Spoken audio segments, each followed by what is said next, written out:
نالا عزیزان ما بدانند که این نالا ناله این درد این مردم تا این مردم ایران این درد دارن.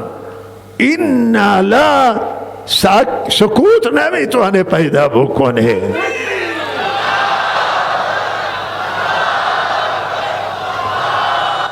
شما اگر میخواهید ناله نباشه راهش اینه که دردها را مداوا کنید، دردها را علاج کنید.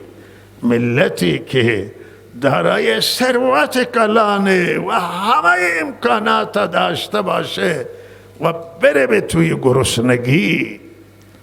گرسنه بشه، پولش از ارزش بیفته و تجارت با مشکل مواجهه و همه چیزش با چالش روبرویه، با مشکلات روبروی ملت.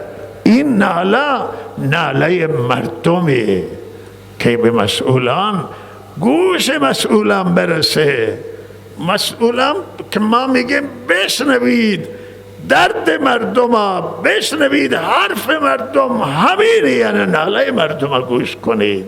امروز ناله هست و متاسفانه به این ناله هنوز توجه نشده.